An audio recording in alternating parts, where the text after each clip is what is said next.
तो applications of Bernoulli's theorem, थोड़ा manage कर लो। एप्लीकेशंस ऑफ बर्नौलीज थ्योरम में कल एक हो गया था और फिर है ना, और साथ में ही पढ़ा जाता है। तो ये कल ये वाला हुआ था, इसमें क्या क्या किए थे, इसमें बर्नौलीज थ्योरम का एप्लीकेशन से हम लोगों को क्या पता चला था, एक छोटा सा छेद अगर किया जाए और फिर तो बर्नौलीज थ्योरम की मदद से हम लोग ये इसका वेलोसिटी ऑफ इफ्लक्स जो है वो निकाल सकते हैं। इसका फॉर्मूला आया था √2gh और कितने दूर तक पानी जाएगा 2h डैश आया था, है ना। टाइम पीरियड भी आया था, अच्छी बात है। टाइम पीरियड नहीं, टाइम जितने में पानी गिर जाएगा नीचे। तो ये अर्लियर लेक्चर में हम लोग देखे थे, कौन सा लेक्चर जाएगा ये इस चैप्टर का 14, 13वें वाले में इसको देख लेना, ये दिख जाएगा। और जब साथ में तैयारी करो मेंस का, नीट का, स्कूल का, तो इसको एक साथ ही पढ़ना सारे टॉपिक्स को। तो ये हो गया है। ये इसका प्रूफिंग कल हो गया था, ठीक है। इसी में थोड़ा सा एक छोटा सा टॉपिक लिख लो, टॉरिकेलिस थ्योरम। ये आ जाएगा इधर लिखा हुआ है, टॉरिकेलिस थ्योरम।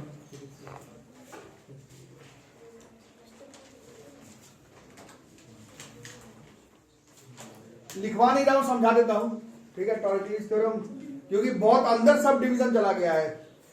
बायोलिक प्रॉपर्टीज ऑफ मैटर के अंदर फ्लूइड फ्लो है, फ्लूइड फ्लो के अंदर बर्नौलीज थ्योरम है, बर्नौलीज थ्योरम का एक एप्लीकेशन और फिश के अंदर बीच में टॉरिकेलिस थ्योरम। उतना कॉपी में लिख के क्या करोगे, किताब में दिया हुआ है, थोड़ा थोड़ा बस वीडियोस में रहेगा, तो जब कभी लगेगा भूल रहे हो तो पढ़ लेना, ठीक है। टॉरिकेलिस थ्योरम कह रहा है कि ये वेलोसिटी यहां से निकला कितना आया, इसका वैल्यू कल हम लोग डिराइव किए थे, ये जो है वो √2gh आएगा, ठीक है। टॉरिकेलिस थ्योरम कहता है कि यहां पर अगर एक बॉल होता, फ्लूइड व्लूइड नहीं होता, बॉल अगर यहां पर होता और यहां पर फ्री फॉल के लिए छोड़ दिया जाता, ए से बी पर, ऐसे ए पर बॉल है और ऐसे छोड़ दिया, फ्री फॉल 9th क्लास का कॉन्सेप्ट से। तो ए से बी में हम लोग पढ़े equation of uniformly accelerated motion, v² = u², नीचे आ रहा है +2gh, ही रहा नहीं, तो v² बराबर फ्री फॉल छोड़ना है, u का वैल्यू 0 हो गया, तो ये 2gh ही हो जाता, और v का वैल्यू फिर दोबारा कितना हो जाता है 2gh। तो यही टॉरिकेलिस थ्योरम कहता है कि बर्नौलीज थ्योरम के मदद से और फिश से जो पानी बाहर निकला उसका वेलोसिटी, जिस हाइट पर आने के बाद पानी बाहर निकला, इतना मेहनत किए, बर्नौलीज थ्योरम अप्लाई किए, तब पता चला कि इस हाइट पर पानी बाहर निकलेगा तो √2gh से निकलेगा। टॉरिकेलिस थ्योरम कहता है बॉल को ऐसे फ्री फॉल के लिए भी छोड़ देते तो उस पॉइंट पर उस बॉल का स्पीड जो है वो √2gh ही आता। इसी को हम लोग टॉरिकेलिस थ्योरम कहते हैं, अलग से लिखवाने का याद रहेगा, ठीक है। टॉरिकेलिस थ्योरम कहता है यही, फ्री इतना बर्नौलीज थ्योरम लगाए हो और फिश में एट अ डेफिनेट हाइट पर पानी जिस स्पीड से बाहर निकल रहा है, उसी हाइट से फ्री फॉल के लिए एक बॉल को छोड़ देते तो उतने हाइट पर जाते जाते बॉल का स्पीड उतना ही होता है जिस वेलोसिटी से पानी बाहर निकल रहा है। इस थ्योरम को हम लोग टॉरिकेलिस थ्योरम कहते हैं, ठीक है। वीडियो में रहेगा अलग से लिखने का, थोड़ा शॉर्टकट में लिखना होगा तो लिख लेना, ए से बी में ये जो वेलोसिटी है और ये वेलोसिटी है, ये दोनों सेम हो जाएगा, इसी को हम लोग टॉरिकेलिस थ्योरम कहते हैं। बाकी ये और फिश कल पढ़ा चुके हैं, जब भी आप लोग तैयारी करोगे तो और फिश को अच्छे से पढ़ लेना, ठीक है। इसको थोड़ा पॉज करो। तो सेकंड टॉपिक है वेंचुरी मीटर, ठीक है। वेंचुरी मीटर, वेंचुरी ट्यूब भी बोलते हैं, वेंचुरी मीटर भी बोलते हैं, ठीक है। टॉपिक देख रहे हो ना, सीधा सीधी एप्लीकेशन है बर्नौलीज थ्योरम का।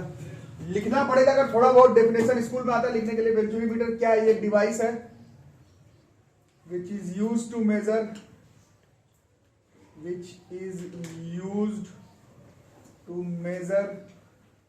flow rate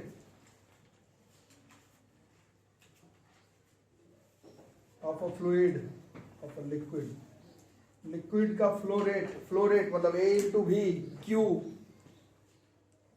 है ना, Q से डिनोट करते हैं फ्लो रेट को, volume per unit time, A into V, flow rate को मेजर करने के लिए एक डिवाइस का इस्तेमाल करते हैं, उसको हम लोग कहते हैं वेंचुरी मीटर।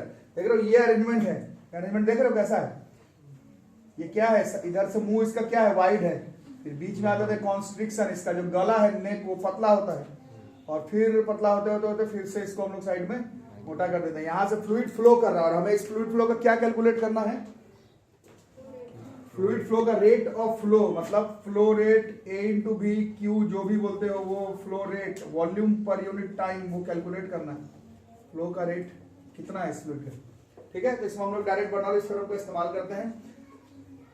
किस तरह से, ये शेप समझ में आ रहा है ना। 2 पॉइंट चुन लो, बर्नौलीज थ्योरम का यूज करने के लिए 2 पॉइंट चुना जाता है। जैसे ये मान लो इन दोनों पॉइंट को चुने L और M, जहां बर्नौलीज थ्योरम लगता है वहां पर इक्वेशन ऑफ कंटिन्यूटी काम करता है ना। इक्वेशन ऑफ कंटिन्यूटी कहता है इस पॉइंट पर जो एरिया ऑफ क्रॉस सेक्शन है A1 इंटू V1, ये किसके बराबर होगा, यहाँ पर जो एरिया ऑफ क्रॉस सेक्शन है A2 इंटू V2 के। पहला चीज हो गया। अब देखो जानबूझ करके देखो यहाँ पर मुंह को क्या किया गया, यहाँ पर मुंह को पतला किया गया। तो इक्वेशन ऑफ कंटिन्यूटी से जहां मुंह पतला वहां पर वेलोसिटी क्या हो जाएगा, ज्यादा हो जाएगा। और बर्नौलीज थ्योरम के हिसाब से जहां वेलोसिटी ज्यादा वहां पर प्रेशर का क्या हो जाएगा, कम हो जाएगा। प्रेशर कम, तो पहला दिन फ्लूइड स्टार्ट हुआ था तो P बराबर H रो जी देखे थे। फ्लूइड का प्रेशर कम, तो जो पानी ऊपर की तरफ यहाँ पर अगर एक ट्यूब को उल्टा फेस करके अगर इसमें लगा दिया जाए तो पानी इसमें ऊपर चढ़ेगा, पानी या फिर जो भी फ्लूइड जिसका फ्लो रेट निकालने वाले हो। तो यहाँ पर प्रेशर क्या हुआ, यहाँ पर प्रेशर कम लगा तो इतने ऊपर तक जाएगा, कहीं तक तो भी फेयर। अरे समझ।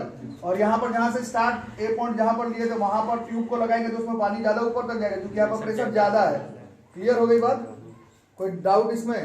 तो अब इसी कॉन्सेप्ट का इस्तेमाल करते हैं। आप बर्नौलीज थ्योरम लगा लेते हैं वहीं पर एट पॉइंट L पर कल हम लोग पढ़े थे बर्नौलीज थ्योरम क्या था, P by rho plus half, ऐसे P by rho plus half V square था ना, इक्वल टू कांस्टेंट था। रो को उधर मल्टीप्लाई करके भी लिख सकते हैं तो क्या हो जाएगा P प्लस, मतलब अगर एलसीएम वगैरह लेंगे तो कितना हो जाएगा, 2P। अब उतना एलसीएम लेने के जरूरत मतलब 2P कैसे हो जाएगा, P by rho plus half V square. अच्छा, मतलब रो को बस उस तरफ, डेंसिटी जो है डेंसिटी को एज एन एलसीएम ले लो, सिर्फ डेंसिटी को अगर मैनेज करो, इसे सिंपल मैथ्स है, सिर्फ डेंसिटी इधर भी है, मतलब ऐसे कर लो, डेंसिटी से थ्रू आउट मल्टीप्लाई कर लो, कर सकते हैं ना, ये लिखने का तरीका होता है बस। तो ये अब क्या हो जाएगा, ये P लिख सकते हैं, इसको हाफ V स्क्वायर रो लिख सकते हैं, और कांस्टेंट इनटू डेंसिटी कांस्टेंट ही रह जाता है। ठीक है, तो लिखने का तरीका नहीं माने तो जैसे पहले लिखे थे वैसे भी लिख सकते हैं। फिर किताब में इसी तरह से मेंशन किया हुआ P1 plus half rho V1 का square is equal to P2 plus half rho V2 का स्क्वायर। हाइट वाले को इग्नोर कर दिए, कल का न्यूमेरिकल 2-3 देखे थे आप लोग। यहां पर और यहां पर जो हाइट का डिफरेंस है वो ज्यादा नहीं लेने का, ठीक है। हाइट वाला एनर्जी डिफरेंस को क्या कर देना है हम लोगों को, इग्नोर। आ रहा है समझ में ना। तो P1 plus half rho V1 का square equal to P2 plus half rho V2 का स्क्वायर। P1 माइनस P2 बराबर हाफ रो V2 का स्क्वायर माइनस V1 का स्क्वायर। बोलो आ रहा है समझ में। अब ये change in pressure, pressure difference का फॉर्मूला हम लोग पढ़े थे। ये दोनों पॉइंट पर हमें दिख रहा है प्रेशर डिफरेंस हो रहा है, दिख रहा है, नाप नहीं पाएंगे। तो नापने के लिए क्या देखना पड़ेगा, कितने हाइट पर ऊपर चढ़ा है। ये कम हाइट पर ऊपर चढ़ेगा क्योंकि अभी थोड़ी देर पहले बताया गया यहाँ पर प्रेशर कम होगा और यहाँ पर प्रेशर ज्यादा, तो ये इतना हाइट का डिफरेंस है दोनों के बीच में। तो यही प्रेशर बराबर change in pressure, pressure difference बराबर H रो G। आ रहा है समझ सबको। तो ये H हम लोग कैलकुलेट कर लेंगे देख के स्केल में रख करके, ये H कैलकुलेट हो जाएगा। डेंसिटी हमें मालूम है, G मालूम है, इससे क्या निकल जाएगा, इससे P1 माइनस P2 पता चल जाएगा। बोलो आ रहा है समझ। और इसको यहां पर पुट कर देंगे, सबको आ रहा है समझ। तो इससे क्या हो जाएगा P1 माइनस P2, तो this is 2GH। P1 minus P2 बराबर H रो G इंटू 2, तो ये 2GH हो गया। V2 का स्क्वायर माइनस V1 का स्क्वायर। अब अच्छे से देखना, ये मालूम है, 2 मालूम है, G मालूम है, H मालूम है, उससे V2 का स्क्वायर माइनस V1 का स्क्वायर निकल जाएगा। और यहाँ पहले वाले इक्वेशन से इसका क्या क्या मालूम है, A1 और A2 मालूम होगा। एरिया ऑफ क्रॉस सेक्शन तो नाप लोगे ना कितना, जो ट्यूब तुम घुसाए हो उसमें उसका एरिया ऑफ क्रॉस सेक्शन तो तुम्हें मालूम है। अच्छे से देख लेना, ये मालूम, तो उससे एक V1 और V2 के बीच में एक इक्वेशन मिलेगा। और इस इक्वेशन से इस वाले से 2 मालूम, G मालूम, H मालूम, उससे V2 V1 के बीच में एक इक्वेशन निकलेगा। 7th 8th क्लास से पढ़ रहे linear equation in 2 variable, equation 2 और वेरिएबल भी 2। इससे हम लोग ये V2 V1 का वैल्यू निकाल सकते हैं। हम V2 V1 भी निकाल सकते हैं और एरिया से मल्टीप्लाई करके A1 V1 A2 V2 भी निकाल सकते हैं। फ्लो रेट भी निकाल सकते हैं वेंचुरीमीटर से, और किसी जगह पर फ्लूइड का फ्लो का स्पीड निकालना है तो वो भी पता लगा सकते हैं। इसी डिवाइस को हम लोग कहते हैं venturimeter. This is direct application of Bernoulli's theorem. समझ में आ गया, फिर से बता दूं, ठीक है। आगे होगा तो आ गया, तो इसको शॉर्टकट में लिखो फटाफट। उस तरफ आएगा नहीं, उधर करोगे, ठीक है। नेक्स्ट है पाइटॉट ट्यूब। सब एक ही एप्लीकेशन है, मतलब एक्चुअली में एक नहीं है। जो लोग आप लोग में से अबव एवरेज समझेंगे, ये जितना आसान कॉपी में लिखते हुए लग रहा है उतना आसान नहीं होता है। काफी प्रिसाइज कैलकुलेशन का जरूरत पड़ता है। बट अभी आप 11th क्लास का फिजिक्स का एक चैप्टर का टॉपिक पढ़ रहे हैं, तो वो थोड़ी एकदम एग्जैक्ट जैसा होता है वैसे तो नहीं पढ़ा जाएगा।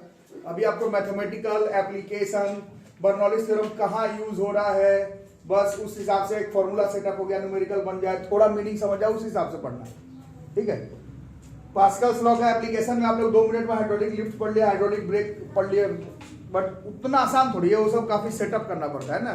10th क्लास में आप लोग पढ़ लिया फ्लेमिंग का लेफ्ट हैंड रूल का एप्लीकेशन में इलेक्ट्रिक मोटर पढ़ लिया 5 मिनट में कि फ्लेमिंग का लेफ्ट हैंड रूल अप्लाई किया मोटर होगा, बट ऐसा थोड़ी काफी कॉम्प्लेक्स मैकेनिज्म होता है, वो तो आपको वो टॉपिक थोड़ी पढ़ाया जा रहा है। हमेशा मैं फिजिक्स के क्लास में बताता हूं, अभी आपको वेंचुरी मीटर नहीं पढ़ाया जा रहा है, इस चीज को अपने दिमाग में डालो। अभी आपको बर्नौलीज थ्योरम कहाँ यूज हो रहा है, कहाँ फॉर्मूला लग रहा है, वो सब बताया जा रहा है। पाइटॉट ट्यूब, वेंचुरी मीटर आप लोग में से जो लोग इंजीनियरिंग सिविल इंजीनियरिंग करेंगे उनको खुद ही से डिजाइन करना पड़ेगा, इन्हीं सब चीज का इस्तेमाल होता है प्रेशर नापने के लिए, स्पीड नापने के लिए, तो वहां प्रिसाइसली पढ़ाया जाएगा। अभी तो बस आपको 5 मिनट में सबका डायग्राम, फॉर्मूला, बर्नौलीज थ्योरम कहाँ यूज है, बस उस हिसाब से पढ़ना। ठीक है, आपका चैप्टर का नाम वेंचुरी मीटर नहीं है, चैप्टर का नाम बल्क प्रॉपर्टीज ऑफ मैटर है, उसके अंदर फ्लूइड फ्लो के अंदर एप्लीकेशन ऑफ बर्नौलीज थ्योरम के अंदर के एप्लीकेशन पढ़ रहे। सबसे मैथमेटिकली थोड़ा थोड़ा जानना है। तो ये पाइटॉट ट्यूब ऐसे एल शेप एक ट्यूब का जरूरत पड़ता है, ऐसा एल शेप दिख रहा है, और एक सीधा शेप ट्यूब का जरूरत पड़ता है। 2 ट्यूब मिला करके ऐसा एल शेप और एक ट्यूब ऐसा सीधा, एक L shape tube, L shape सीधा ट्यूब को मिलाकर के अरेंजमेंट बनता है, इसको हम लोग कहते हैं पिटॉट ट्यूब या फिर पाइटॉट ट्यूब भी बोला जाता है। इसका भी वही एप्लीकेशन है, ये भी डिवाइस है, फ्लो रेट भी निकाल सकते हैं और करेक्ट कैलकुलेशन से स्पीड भी निकाल सकते हैं। फ्लूइड फ्लो, जिस पॉइंट पर तुमको फ्लूइड फ्लो का एक खास पॉइंट पर फ्लूइड के फ्लो का स्पीड भी निकाल सकते हो प्रिसाइज कैलकुलेशन से, और टू बी प्रिसाइसली अगर कैलकुलेट करेंगे तो हम लोग उसके फ्लूइड फ्लो का वैल्यू भी निकाल सकते हैं। ठीक है, तो ऐसा ही कुछ है, इसमें भी बर्नौलीज थ्योरम का इस्तेमाल करना है। ये देखो यहाँ पर एक एल शेप ट्यूब दिख रहा होगा, ठीक है, नहीं दिख रहा तो खड़े रह करके देखना, थोड़ा इसको समझ लो हल्का हल्का, क्योंकि लिखवाऊंगा नहीं मैं। एल शेप ट्यूब है, ये 2 पॉइंट है यहाँ पर ए, इस पॉइंट पर ही मेरे को मन कर रहा है स्पीड पता लगाने का, किसका, फ्लूइड के फ्लो का, या फिर फ्लो रेट पता लगाने का। पॉइंट पर मेरा मन कर रहा है पॉइंट पर फ्लो रेट पता लगाने का। ठीक है, तो हम लोग क्या करेंगे, ये एक एल शेप का ट्यूब लेंगे और इसका ये जो पतला वाला मुंह है उसको मेक श्योर करेंगे कि वहां पर खुले जहां पर तुमको फ्लो रेट निकालने का शौक हुआ है, उसके सिधाई पे। अब इधर निकालना है तुम्हारा एल शेप, इधर खुल रहा है, तो ये concept, formula, technique, algorithm, Bernoulli's theorem use, formula काम नहीं करेगा। फिर जिस पॉइंट पर निकालना है उसके सामने मुंह खोलना है। ठीक है, अब होगा क्या, यहां से फ्लूइड देखो फ्लो कर रहा है, ऐसे फ्लूइड फ्लो कर रहा है, फ्लूइड इज फ्लोइंग, और ये ट्यूब ऐसा एल शेप का है, तो यहां जाते जाते जाते यहां पर फ्लूइड का फ्लो क्या हो जाएगा, एकदम 0 हो जाएगा टू बी प्रिसाइज। ऐसे ऊपर ऐसे टकरा करके ऊपर चढ़ना है, यहां पर टकराना है फिर ऊपर चढ़ना है, तो नहीं हो पाएगा ये। तो यहां पर फ्लूइड का फ्लो जो है वो इस पॉइंट पर जाते जाते क्या हो जाएगा, इस पॉइंट पर आते आते फ्लूइड का फ्लो जो है उसका स्पीड जो है वो 0 हो जाएगा, मतलब एक एनर्जी 0 हो गया। कौन सा एनर्जी, अब समय आ गया बर्नौलीज थ्योरम लगाने का। इसमें वेंचुरी मीटर में दोनों लगता है, इक्वेशन ऑफ कंटिन्यूटी भी और बर्नौलीज थ्योरम भी। पिटॉट ट्यूब का जब इस्तेमाल करते हैं सीधा बर्नौलीज थ्योरम, काइनेटिक एनर्जी 0, तो बर्नौलीज थ्योरम के हिसाब से उसी पॉइंट पर क्या बढ़ जाएगा, काइनेटिक एनर्जी, तो प्रेशर एनर्जी जो है बहुत ज्यादा बढ़ जाएगा और टू बी प्रिसाइज मैक्सिमम हो जाएगा। और मैक्सिमम होगा तो इस प्रेशर के डिफरेंस की वजह से फ्लूइड क्या होगा, ऐसे ऊपर चढ़ते चला जाएगा, ऊपर चढ़ते चढ़ते चढ़ते एक डेफिनिट हाइट तक जाएगा, मान लो इस हाइट तक गया। ठीक है, ये एक काम हो गया। ठीक, अब क्या करना था, यहां पर बी पर तुम लगाए थे ना, उसके सीधाई पे, मतलब जिस पॉइंट पे तुमको निकालने का शौक है उसमें सीधा ट्यूब डाल दो। सीधा ट्यूब डालने पर भी उसमें क्या होगा, पानी ऊपर की तरफ जाएगा, बट अंतर होगा, यहां के कंपैरिजन में यहां पर हम लोग देखे वेलोसिटी 0 हो गया, तो बर्नौलीज थ्योरम से यहां प्रेशर ज्यादा हो गया तो पानी ऊपर तक चला गया।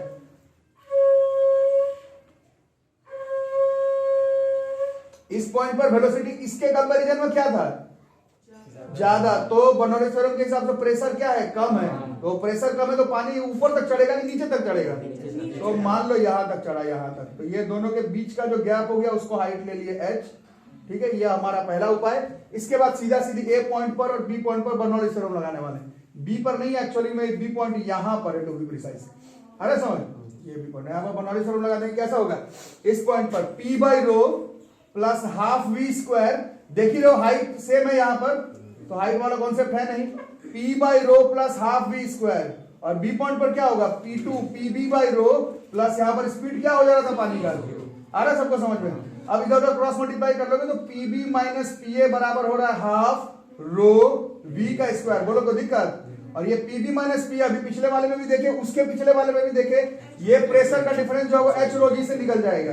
ये पीवी माइनस पीए बराबर एच रो जी से निकल जाएगा। खुद से सोचो, ये एच नोन है, स्केल से देख लेंगे कितना है, आ रहा समझ, और डेंसिटी नोन है और जी के बारे में हमें मालूम है, इससे ये पीवी माइनस पीए पता चल जाएगा। उसको यहां डालेंगे तो हाफ मालूम है, जिस फ्लूइड का कॉन्सेप्ट लगा रहे हो उसका डेंसिटी तो तुमको मालूम होना चाहिए, इससे किसका वैल्यू पता चल जाएगा, इससे ये जो वेलोसिटी है वो पता चल जाएगा। और v अगर निकाल लें तो बस स्पीड जो है फ्लूइड फ्लो का उस फलाना पॉइंट पर पता चल जाएगा। तो पिटॉट ट्यूब डायरेक्ट एप्लीकेशन है बर्नौलीज थ्योरम का। फ्लूइड फ्लो में किसी एक जगह पर अगर तुमको उस फ्लूइड के फ्लो का स्पीड नापना है, निकालना है कितना होगा, अंदर अंदर, बाहर बाहर तो बड़ा आसान है, अंदर फ्लूइड फ्लो कर रहा है उसका स्पीड निकालना हो तो वहां पर हम लोग पिटॉट ट्यूब का इस्तेमाल करते हैं, जो कि डायरेक्ट एप्लीकेशन है बर्नौलीज थ्योरम का। कोई दिक्कत? नोट हाँ है एस्पिरेटर पंप, ये तो देखे ही होगे, जानते भी होगे, है ना। ये एस्पिरेटर पंप होली वगैरह में जो पिचकारी का शेप है या फिर इंजेक्शन वगैरह का भी मोटा मोटी एप्लीकेशन ऐसा ही है। बेगॉन स्प्रे वगैरह जो स्प्रे करते हैं हम लोग, सब ऐसा ही है, एस्पिरेटर पंप। ठीक है, इसमें देखो क्या कॉन्सेप्ट है, खुद से भी बता सकते हो इसमें क्या हो रहा है। यहां से इसको हम लोग पुश करते हैं, यहाँ पर एयर होता है, एयर को हम लोग पुश किए तो उस पुश एयर का क्या बढ़ गया है, पुश किए तो वेलोसिटी और you can say kinetic energy. सही बात है। अब उसको जानबूझ करके उसको पतला मुंह के तरफ लेकर के जा रहे हैं, नोजल बोला जाता है, मुंह पतला कर दे। मुंह पतला करने पर क्या होगा, एरिया कम, वेलोसिटी और बढ़ जाएगा। नहीं, एरिया कम बर्नौलीज थ्योरम का एप्लीकेशन, मतलब एक्चुअली में ये पूरा बर्नौलीज थ्योरम का एप्लीकेशन नहीं है, ये सीधा इक्वेशन ऑफ कंटिन्यूटी का ही एप्लीकेशन है। एरिया को और कम किया, वेलोसिटी और बढ़ गया। अब थोड़ा सा बर्नौलीज थ्योरम लगा लेते हैं, थोड़ा सा नहीं, एक्चुअल में ही है। स्पीड क्या हुआ था, बढ़ा हुआ था, और स्पीड बढ़ा हुआ मतलब काइनेटिक एनर्जी बढ़ा हुआ, तो बर्नौलीज थ्योरम के हिसाब से वहां पर प्रेशर क्या हो जाएगा, घट जाएगा।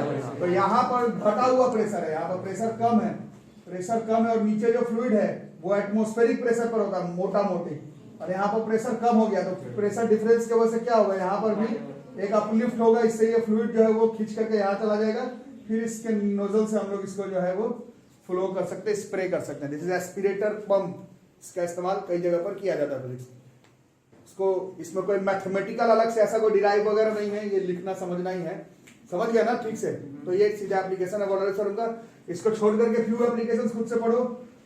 एक न्यूमेरिकल में कल हम लोग देखे थे एरोप्लेन वाला, फिजिक्स में न्यूमेरिकल से भी आदमी सीख जाता है। एरोप्लेन वाले में देखे थे विंग का ऊपर वाले साइड में स्पीड क्या था, ज्यादा था, और नीचे वाले तरफ वो कैसे हो जाता है। कभी आप लोग प्लेन का चाहे हेलीकॉप्टर का वो जो उसका विंग होता है उसको देखे होंगे, एरोफॉइल बोला जाता है उसको। वो आगे के तरफ ज्यादा मोटा होता है और पीछे की तरफ आता है तो पतला होता है, वो एकदम सीधा सीधा नहीं रहता। शेप देखे एरोफॉइल का, प्लेन का विंग, इसका आगे की तरफ मोटा होता है और पीछे की तरफ पतला और झुका हुआ होता है। तो जब वो घूमना शुरू होगा तो क्योंकि आगे की तरफ मोटा है, ठीक है, तो वो ज्यादा एयर के साथ टच में आएगा और घूम भी रहा है, तो उसके आगे की तरफ मोटा है तो उसके ऊपर के तरफ से जो स्पीड आ रहा है वो स्पीड बढ़ जाता है, जो कल के न्यूमेरिकल में भी था।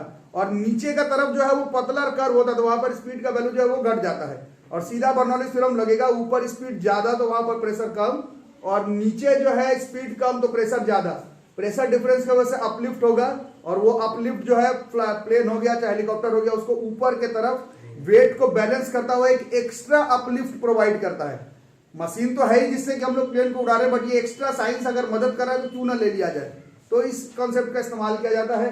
तो एरोफॉइल को थोड़ा सा पढ़ना, और स्पिन ट्रेजेक्ट्री के बारे में बताया था, है ना, जिस तरह बॉल को फेंकते हैं वहां पर बताया गया था जिस लेयर के साथ बॉल का मोशन, स्पिन जो लेयर के साथ टच में है वहां पर स्पीड ज्यादा होगा, और उसके नीचे वाले लेयर के साथ, क्योंकि स्पिन तो किसी एक ही डायरेक्शन में होगा ना, स्पिन जिस तरह बॉल को फेंके वहां का जो लेयर होगा उसका स्पीड बढ़ेगा, और क्योंकि स्पिन किया हो तो पीछे वाला जो है वो ऑपोजिट डायरेक्शन में हवा का, तो वहां पर स्पीड कम हो जाएगा।